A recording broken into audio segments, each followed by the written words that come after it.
Hello students, एक बार फिर से हाजिर हो चुका हूं आपके लिए बहुत ही इंटरेस्टिंग टॉपिक लेकर। सबसे पहले स्टूडेंट आज की क्लास के टॉपिक को टारगेट कर लें।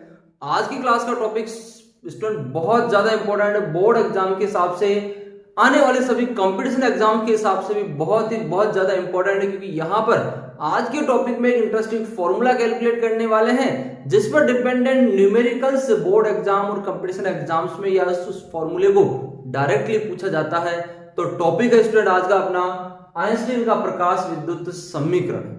क्या होता है आइंस्टीन का प्रकाश विद्युत समीकरण? इससे पीछे की क्लासेस में अपन थोड़ा सा पढ़ चुके हैं कि आइंस्टीन ने प्लांक के क्वांटम सिद्धांत के आधार पर प्रकाश विद्युत प्रभाव की घटना की व्याख्या की है।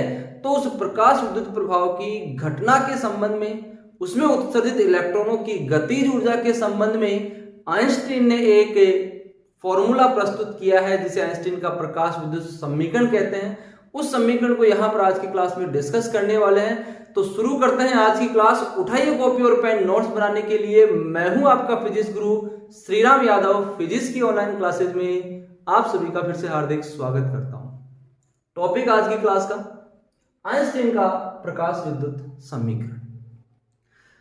पहले पढ़ चुके हैं स्टूडेंट कि आइंस्टीन ने प्रकाश विद्युत प्रभाव की घटना की व्याख्या की है प्लांक के क्वांटम सिद्धांत के आधार पर। जब प्रकाश विद्युत प्रभाव की घटना को तरंग सिद्धांत के आधार पर नहीं समझाया जा सका तो आइंस्टीन ने प्रकाश विद्युत प्रभाव की घटना की व्याख्या की। सन 1905 में प्रकाश विद्युत प्रभाव की घटना को प्लांक के क्वांटम सिद्धांत के आधार पर प्रस्तुत किया। प्लांक का क्वांटम सिद्धांत क्या कहता है? प्लांक के क्वांटम सिद्धांत के अनुसार किसी स्रोत से ऊर्जा का उत्सर्जन तथा इसका संचरण ऊर्जा के छोटे छोटे पैकेटों या बंडलों के रूप में होता है। सही है? मतलब यहां पर प्लांक का क्वांटम सिद्धांत क्या कहता है कि स्रोत से ऊर्जा का उत्सर्जन, क्या कहता है? स्रोत से ऊर्जा का उत्सर्जन एवं इसका संचरण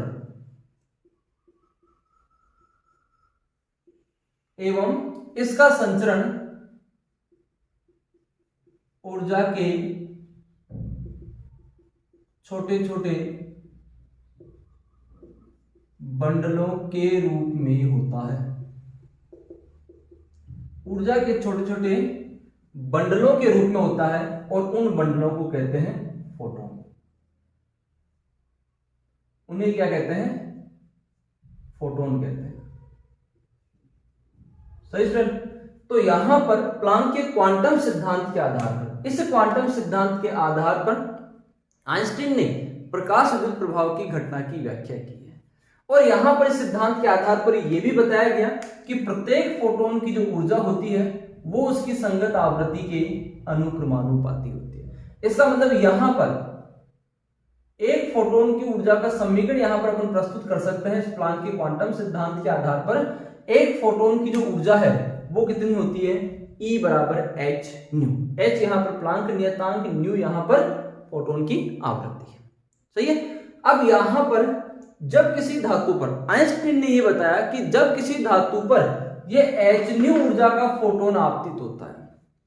सही है? जब किसी धातु पर कितना h न्यू ऊर्जा का फोटोन आपतित होता है। जैसे देखो यहां पर डायग्राम में देखो स्टूडेंट, यहां पर अपने पास एक धातु का टुकड़ा है। सही है? इस धातु पृष्ठ पर h न्यू ऊर्जा का ये फोटोन आपतित हो रहा है। सही है ना? h न्यू ऊर्जा का फोटोन कहां आपतित हो रहा है? धातु पृष्ठ पर आपतित हो रहा है। तो आइंस्टीन के अनुसार जब h न्यू ऊर्जा का फोटोन किसी धातु पृष्ठ पर आपतित होता है तो यह धातु के एक ही मुक्त इलेक्ट्रॉन से अनुक्रिया करता है। सही है ना? जब ये h न्यू ऊर्जा का फोटोन धातु पर आपतित होगा तो ये फोटोन केवल एक ही इलेक्ट्रॉन से अनुक्रिया करेगा। कहने का मतलब अपनी ये ऊर्जा इस इलेक्ट्रॉन को ही स्थानांतरित करेगा। एक ही इलेक्ट्रॉन को अपनी संपूर्ण ऊर्जा का स्थानांतरण कर देता है। सही ना? आइंस्टीन ने व्याख्या की इस चीज की कि जब h न्यू ऊर्जा का फोटोन किसी धातु पृष्ठ पर आपतित होता है तो यह फोटोन धातु के केवल एक ही मुक्त इलेक्ट्रॉन से अन्योन्य क्रिया करता है, अर्थात अपनी ऊर्जा केवल एक ही इलेक्ट्रॉन को स्थानांतरित करता है। तो इसका मतलब यहां पर धातु में उपस्थित जो मुक्त इलेक्ट्रॉन है वो इस फोटोन की ऊर्जा Hν का अवशोषण कर लेता है। सही है। जब ये इलेक्ट्रॉन Hν ऊर्जा को प्राप्त कर लेता है तो ये जो इलेक्ट्रॉन है अपनी इस ऊर्जा का दो प्रकार से व्यय करता है। समझे? मतलब यहां पर इस इलेक्ट्रॉन ने जो ऊर्जा फोटोन से प्राप्त की है, सही है ना, जो ऊर्जा इस इलेक्ट्रॉन ने इस फोटोन से प्राप्त की है उस ऊर्जा का दो भागों में विभाजन हो जाता है। अब वो दो भाग कौन से हैं देखो यहां पर। ऊर्जा का एक भाग इलेक्ट्रॉन को धातु के अंदर से मुक्त करके सतह तक लाने में किसके रूप में, कार्य फलन के रूप में व्यय हो जाता है। सही है। जो ऊर्जा इलेक्ट्रॉन ने फोटोन से प्राप्त की है उस ऊर्जा का एक भाग इलेक्ट्रॉन को धातु के अंदर से निकालकर सतह तक लाने में कार्य फलन के रूप में, अर्थात इस इलेक्ट्रॉन को यहां से यहां तक पहुंचाने में कार्य फलन फाई नोड के रूप में व्यय हो जाता है। सही है। अब जो ऊर्जा शेष रह जाती है इलेक्ट्रॉन के पास, शेष ऊर्जा उत्सर्जित इलेक्ट्रॉन को गतिज ऊर्जा प्रदान करने में व्यय हो जाती है। जो इलेक्ट्रॉन इस धातु से बाहर निकल के इसे प्रकाश इलेक्ट्रॉन कह रहे हैं, इस प्रकाश इलेक्ट्रॉन को शेष ऊर्जा गतिज ऊर्जा प्रदान करने में व्यय हो जाती है। ये इस इलेक्ट्रॉन की गतिज ऊर्जा E के बराबर 1/2 mv²।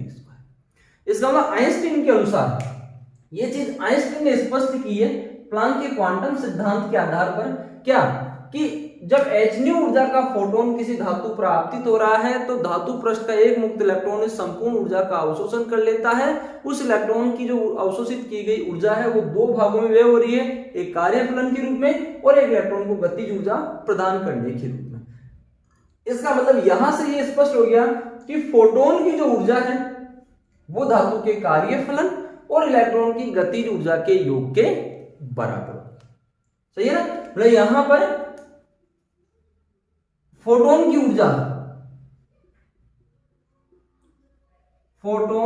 ऊर्जा किसके बराबर है, धातु के कार्य फलन और इलेक्ट्रॉन की गतिज ऊर्जा के योग के बराबर होगी। क्यों? क्योंकि यहां पर जो फोटोन ने ऊर्जा दी उसी ऊर्जा का तो दो भागों में विभाजन हो रहा है, एक तो कार्य फलन के रूप में हो गया, शेष को जो बच गया उसको गतिज ऊर्जा प्रदान करने के रूप में व्यय हो गया। तो यहां से स्टूडेंट फोटोन की ऊर्जा E बराबर, समीकरण देखो क्या मिल रहा है, फोटोन की ऊर्जा E बराबर कार्य फलन फाई नोड प्लस इलेक्ट्रॉन की गतिज ऊर्जा E के मान लिया। सही है स्टूडेंट। तो यहां पर E बराबर अपने को मिल रहा है क्या, phi naught plus E। Clear that student. यहां तक यहां पर E क्या है, E फोटोन की ऊर्जा है। फोटोन की ऊर्जा E बराबर Hν बराबर फाई नोड प्लस E। सही है ना। इंपॉर्टेंट फॉर्मूला है स्टूडेंट, ये इंपॉर्टेंट फॉर्मूला है, ये ध्यान रखना। तो यहां पर Hν बराबर फाई नोड प्लस E के अपने को प्राप्त हो गया। यहां से यदि अपने इलेक्ट्रॉन की गतिज ऊर्जा प्राप्त करना चाहे तो इलेक्ट्रॉन की गतिज ऊर्जा, यहां से देखो इलेक्ट्रॉन की गतिज ऊर्जा E के का क्या मान मिल जाएगा आपको, E के is equal to Hν minus phi naught. E के इज इक्वल टू अपने को क्या मिल गया, Hν minus phi node. Electron की गतिज ऊर्जा का मान अपने को ये प्राप्त हो। सही है।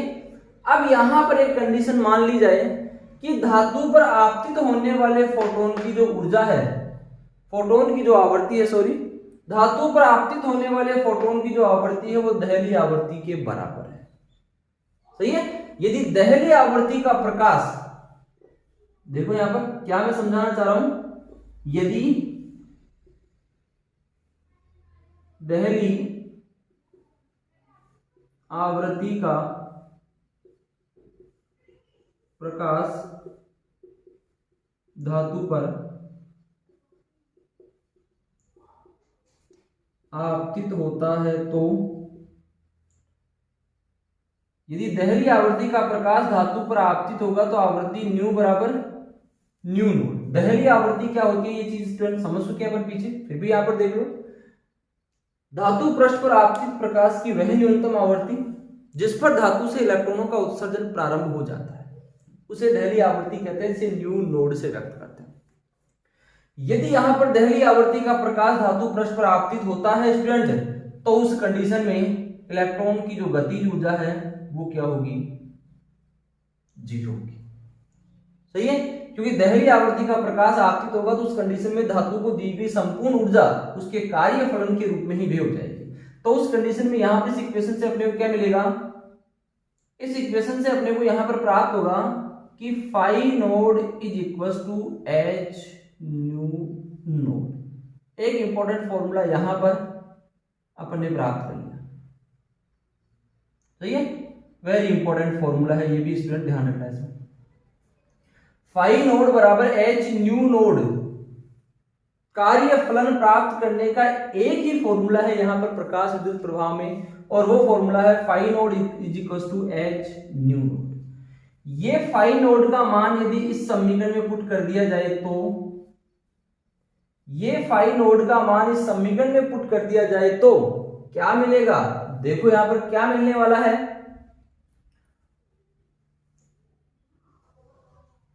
क्या मिल रहा है यहां पर, E के इज इक्वल टू,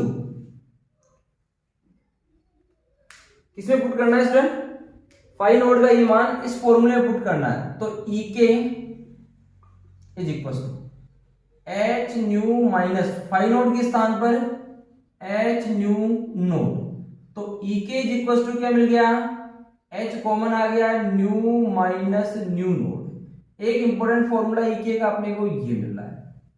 सही है ना, मतलब गतिज ऊर्जा का मान, इलेक्ट्रॉन की गतिज ऊर्जा का मान अपने को प्राप्त हो रहा है ये। अब यदि बात कर ले अपन प्रकाश विद्युत प्रवाह के प्रायोगिक परिणामों की,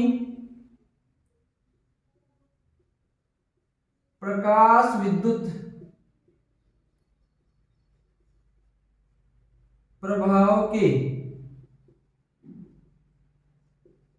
प्रायोगिक परिणामों से इलेक्ट्रॉन की गतिज ऊर्जा प्राप्त की गई, क्या, E के is equal to EV naught, या फिर गतिज ऊर्जा की डेफिनेशन के अनुसार गतिज ऊर्जा का मान 1/2 mv मैक्स स्क्वायर। गतिज ऊर्जा का एक मान अपने को ये मिल रहा है स्टूडेंट। इन दोनों समीकरणों को एक साथ लिखना है। यदि इन दोनों को एक साथ लिखा जाए तो क्या मिलेगा, अतः क्या मिल रहा है अपने को फॉर्मूला, E के is equal to H nu minus nu naught is equal to EV naught is equal to 1/2 mv max square. ये फॉर्मूला यहां पर अपने को प्राप्त हो गया, और ये फॉर्मूला वही इंटरेस्टिंग फॉर्मूला है जिसकी बात कर रहे थे अपन क्लास के शुरुआत में, कि एक बहुत इंटरेस्टिंग फॉर्मूला इस क्लास में कैलकुलेट करने वाले हैं। तो वो इंटरेस्टिंग फॉर्मूला स्टूडेंट यही है, और इस समीकरण को कहते हैं क्या, क्या कहते हैं, इस समीकरण को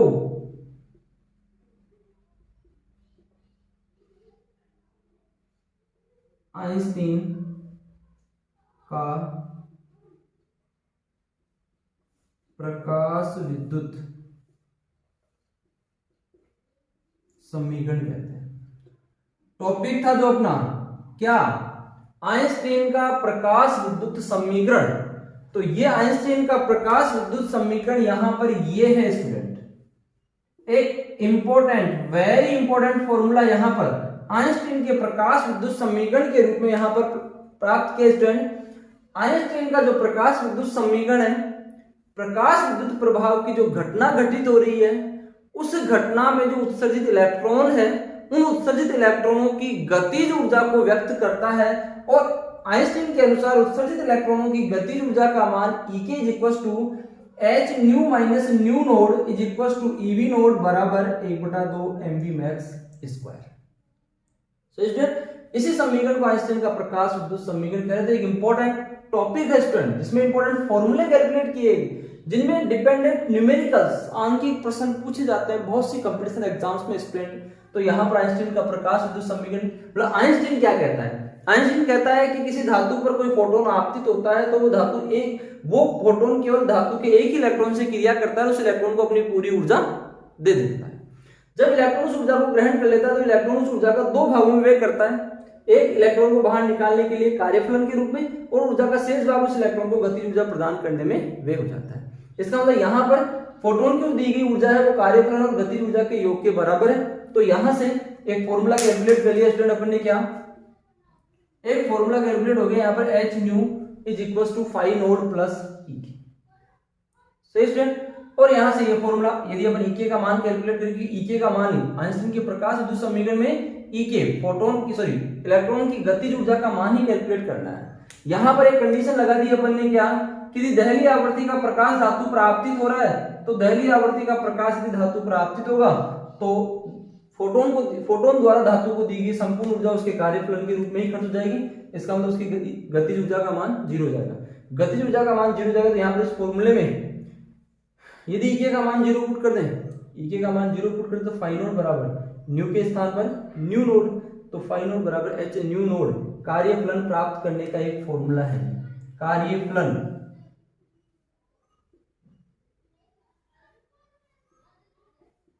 ज्ञात करने का सूत्र है, कार्यफलन ज्ञात करने का सूत्र है स्टूडेंट इसमें।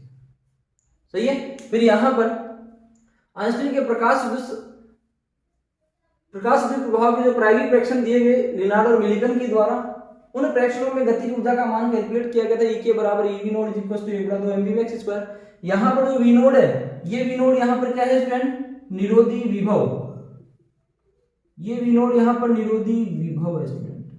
तो निरोधी विभव के पदों में गतिज ऊर्जा का मान ये मिल रहा है अपने को। तो गतिज ऊर्जा का अंतिम फॉर्मूला अपने को प्राप्त है, E के is equal to h nu minus nu naught is equal to EV naught is equal to half mv max square. Clear है स्टूडेंट, ये अपना एक इंपॉर्टेंट टॉपिक था यहाँ पर। अब यहाँ पर स्टूडेंट आइंस्टीन के इस प्रकाश विद्युत समीकरण के आधार पर थोड़ा सा और देख लें। आइंस्टीन के इस प्रकाश विद्युत समीकरण के आधार पर प्रकाश विद्युत प्रभाव के नियमों की व्याख्या भी की जा सकती है। देखो यहाँ पर प्रकाश विद्युत प्रभाव के नियमों की व्याख्या इसके आधार पर कैसे की जा रही है वो देखो यहाँ पर। तो इस समीकरण में देखो स्टूडेंट, गतिज ऊर्जा की डेफिनेशन आप अच्छी तरह जानते हो कि गतिज ऊर्जा का मान कभी नेगेटिव नहीं होता है, गतिज ऊर्जा का मान हमेशा पॉजिटिव होता है। सही है। तो इसका मतलब स्टूडेंट यहाँ पर इस फॉर्मूले में जो भी मान आ रहा है वो सारा पॉजिटिव ही रहेगा। तो यहाँ पर गतिज ऊर्जा की डेफिनेशन के अनुसार न्यू माइनस न्यू नोड ये ग्रेटर देन इक्वल टू होगा 0, मतलब इसका मान 0 या 0 से अधिक होगा। सही स्टूडेंट, यह भी लिख सकते हैं कि nu greater than is equal to nu naught. कहने का मतलब आपतित प्रकाश की जो आवृत्ति है उसका मान इस न्यू नोड के बराबर या इससे अधिक होना चाहिए। तो यही मान यहां पर, यही नियम प्रकाश विद्युत प्रभाव में दिया गया, क्या कि आपतित प्रकाश की आवृत्ति दहली आवृत्ति से अधिक होनी चाहिए। यदि आपतित प्रकाश की आवृत्ति दहली आवृत्ति से अधिक होती है तो ही धातु से इलेक्ट्रॉनों का उत्सर्जन होता है। तो यहां पर यह चीज स्पष्ट हो रही है कि आपतित प्रकाश की आवृत्ति न्यू है वो न्यू नोड से अधिक होनी चाहिए, वो इस समीकरण के आधार पर प्राप्त की गई है। सही है। आपतित प्रकाश की आवृत्ति का मान न्यू नोड से अधिक होगा या इसके बराबर होगा तो ही धातु से इलेक्ट्रॉनों का उत्सर्जन होगा। इसका मतलब दहली आवृत्ति लागू हो रही है इसमें। पहला नियम स्पष्ट हो गया इस समीकरण से।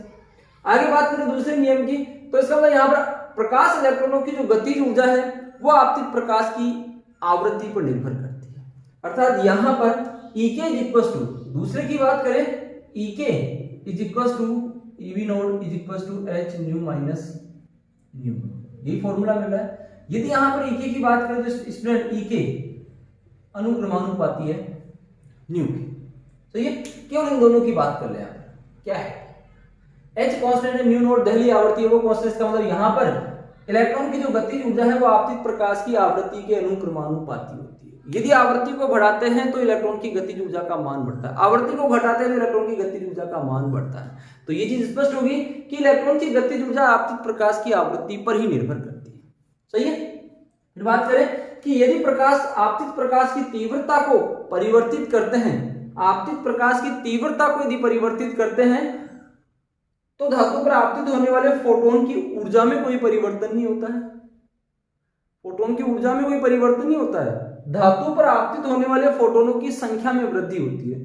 धातु पर आपतित होने वाले फोटोनों की संख्या में वृद्धि होती है तो धातु से उत्सर्जित इलेक्ट्रॉनों की संख्या बढ़ती है। इसका मतलब इलेक्ट्रॉनों के उत्सर्जन की दर आपतित प्रकाश की तीव्रता के अनुक्रमानुपाती होती है। उत्सर्जित इलेक्ट्रॉनों की दर अर्थात प्रकाश विद्युत धारा आपतित प्रकाश की तीव्रता के अनुक्रमानुपाती होता है। यह भी स्पष्ट हो गया। इसके साथ ही प्रकाश इलेक्ट्रॉन की गतिज ऊर्जा तीव्रता पर निर्भर नहीं करती है। तीव्रता को परिवर्तित करते हैं तो फोटोन की ऊर्जा में कोई परिवर्तन नहीं हो रहा। फोटोन की ऊर्जा में कोई परिवर्तन नहीं होता, इलेक्ट्रॉनों की ऊर्जा में भी कोई परिवर्तन नहीं होगा। सही है। और इसके साथ ही अंतिम नियम ये दिया गया था, प्रकाश के आपतन और इलेक्ट्रॉनों के उत्सर्जन के बीच में कोई समय अंतराल नहीं होता है। जिस प्रकार जैसे ही h ऊर्जा का फोटोन धातु पृष्ठ पर आपतित होता है तो धातु से मुक्त इलेक्ट्रॉन उत्सर्जित होता है उसी क्षण, कोई समय पश्चिता नहीं होती। क्लियर। तो यहां पर एक छोटा सा टॉपिक और ये था कि आइंस्टीन के प्रकाश विद्युत समीकरण के आधार पर प्रकाश विद्युत प्रभाव के नियमों की व्याख्या कीजिए। तो इस आधार पर यह व्याख्या की जा सकती है। क्लियर है यहाँ तक। तो यहाँ पर आज की क्लास का टॉपिक, एक इंपॉर्टेंट टॉपिक डिस्कस किया है, वो आइंस्टीन का प्रकाश विद्युत समीकरण। आशा करता हूँ स्टूडेंट आपको समझ में आया होगा। फिर भी कोई कंफ्यूजन हो तो अपने कंफ्यूजन को आप कमेंट बॉक्स में शेयर कीजिए, साथ में वीडियो को लाइक कीजिए, शेयर कीजिए और चैनल पर पहली बार आए हो तो चैनल को सब्सक्राइब कीजिए, साथ में बेल आइकन को दबाइए जिससे अपलोड होने वाले वीडियो का नोटिफिकेशन सबसे पहले आप तक पहुंच सके। थैंक यू स्टूडेंट आज की क्लास के